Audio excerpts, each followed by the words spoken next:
எல்லாரை காட்டிலும் மேம்பட்ட தெய்வம் என்னால் அது பகவான் ஸ்ரீமன் நாராயணன் தான். அவனுக்கு சமமாகவோ அவனுக்கு மேம்பட்டவர்களோ யாரும் கிடையாது. வேதமன் சொல்லுகிறது, ந தத் சமச்ச அபியதிகச்ச திருஷ்யத்தே என்று. அவனுக்கு சமமாகவோ அவனுக்கு மேம்பட்டவனாகவோ ஒருத்தரும் கிடையாது. அதைத்தான் மற்றுமோரு தெய்வம் உண்டே, அவனை காட்டிலும் உயர்ந்த தெய்வம் ஒன்று உலகத்திலே உண்டா என்று கேட்கிறார் தொண்டரடிப்புடி ஆழ்வார். ஏன் அப்படி கேட்க வேண்டி வந்தது என்றால், அந்த கண்முன்னாலே தெரிபவர்கள் எல்லாரும் எங்கெங்கோ போகிறார்கள், யார் யார் காலிலோ விழுகிறார்கள் என்று பார்த்தார். உடனே அவர்களை பார்த்து தெரிவிக்கிறார், மதியிலா மானிடங்கள், மதியில்லாத புத்தி இல்லாத மானிடர்களே என்கிறார். ஏனென்றால் இந்த நல்ல மதி இருந்தால், அதாவது ஞானம் நன்றாக இருந்தால் அவர்கள் என்ன செய்திருப்பார்கள், நமக்கு வேண்டியது உயர்ந்த பயனாகிற மோட்சம். அந்த மோட்சத்தை தருபவன் யார் என்றால் அது பகவான் திருமன் நாராயணன் ஒருவன் தான் என்று அவனை போய் அடைந்திருப்பார்கள். ஆனால் இவர்கள் மதி இல்லாதவர்கள் ஆகையினாலேதான் கண்ட இடங்களிலேயும் போய் விழுகிறார்கள் என்று இதையே கூட கண்ணபிரான் பகவத்கீதையிலே ஏற்கனவே தெரிவித்திருக்கிறான். யோயோ யாம் யாம் தனு பக்தா ஸ்ரத்தையா அர்ச்சித்துமிச்சதே என்று. யார் யாரை வணங்க வேண்டும் என்று நினைக்கிறார்களோ எல்லாரும் போய் வணங்கட்டும் என்று சொன்னவன். ஆனால் என்ன தெரிவிக்கிறான் என்றால், அந்தந்த தேவதைகளிடத்திலிருந்து அவர்களுக்கு கிடைக்கக்கூடிய பலமெல்லாம் எப்படிப்பட்ட பலம் என்றால், அந்தவத்து பலம் தேஷாம் தத்பவதி அல்பமேதசாம் என்று தெரிவித்தான். அதாவது அந்த அல்பமேதஸ் என்றால் மிகவும் குறைவான அறிவுள்ளவர்கள் பிற தேவதைகளை போய் ஆராதித்து அவர்கள் பெறக்கூடிய பலன்கள் எல்லாம் அந்தவத்து என்றால் அழியக்கூடியவை, ஒரு முடிவை உடையவை. ஏன் முடிவை உடைய பலன்களை போய் இவர்கள் அழியக்கூடிய பலன்களை கேட்கிறார்கள்? அழியாமல் நிரந்தரமாக இருக்கக்கூடிய பலன்களை ஏன் இவர்கள் கேட்கவில்லை என்றால் அதை கண்ணனே தெரிவிக்கிறான், அல்பமேதசாம் என்று. அவர்கள் அல்பமான மேதா என்கிற சப்தத்திற்கு ஞானம் அறிவு என்பது பொருள். ஆஹா, இவர்கள் அற்பமான அறிவை உடையவர்கள் ஆகையினாலே உயர்ந்த பலனை அறிந்து கொள்ளாமல் இவர்கள் தாழ்ந்த பலனை கேட்கிறார்கள் என்று கண்ணனே அறிவில் குறைந்தவர்கள் மற்ற தெய்வங்களை பற்றுகிறார்கள் என்று தெரிவித்தான் அல்லவா? அதை உட்கொண்டுதான் இங்கேயும் தொண்டரடிப்புடி ஆழ்வார் மதியிலா மானிடங்கள் மற்றுமோர் தெய்வம் உண்டே, இப்படி அறிவில்லாதவர்களே இன்னும் தாழ்ந்த தெய்வங்கள் மற்ற தெய்வங்களும் இந்த எம்பெருமானை போல உயர்ந்த தெய்வங்களோ என்பது போல இப்படி சொன்னார்.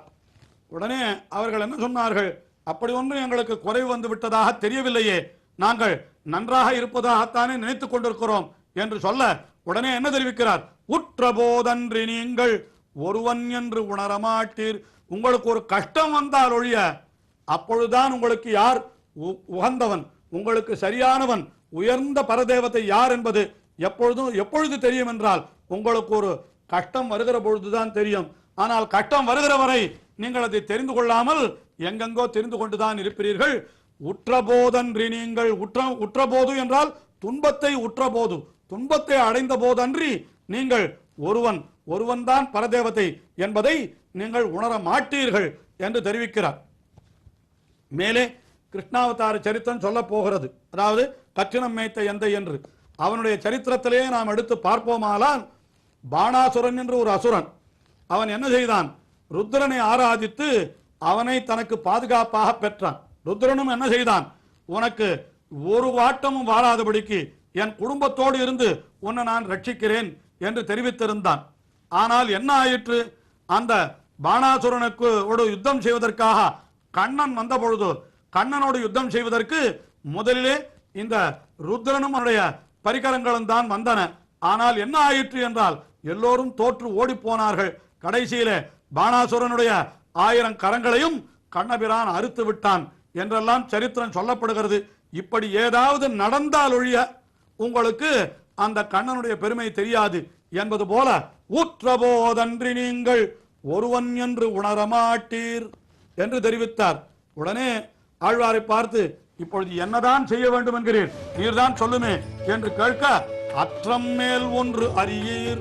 உங்களுக்கு அற்றம், அதாவது உங்களுக்கு தகுந்தது, உங்களுக்கு மேலே நடக்க போவது என்ன உங்களுக்கு வேண்டியது என்று கூட நீங்கள் உங்களுக்கு அறிந்து கொள்ளவில்லையே. நீங்கள் போய் தாழ்ந்த தெய்வங்களிடத்திலே போய் எங்களுக்கு அது வேண்டும் இது வேண்டும் என்று கேட்கிறீர்கள்.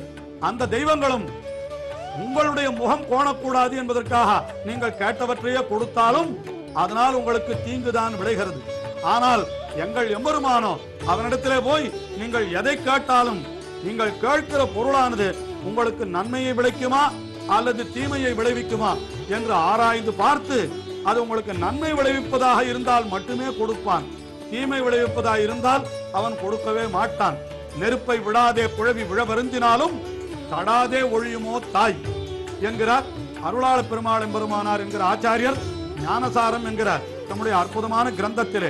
ஒரு குழந்தை தெரியாமல் தன்னுடைய தாயாரிடத்திலே போய், அம்மா எனக்கு கொஞ்சம் நெருப்பை கொடு, அதை வைத்துக் கொண்டு நான் விளையாட வேண்டும் என்று கேட்டால் அந்த குழந்தை எது கேட்டாலும் கொடுக்கக்கூடிய தாயும் அந்த நெருப்பை எடுத்து குழந்தை கையிலே கொடுப்பாளோ?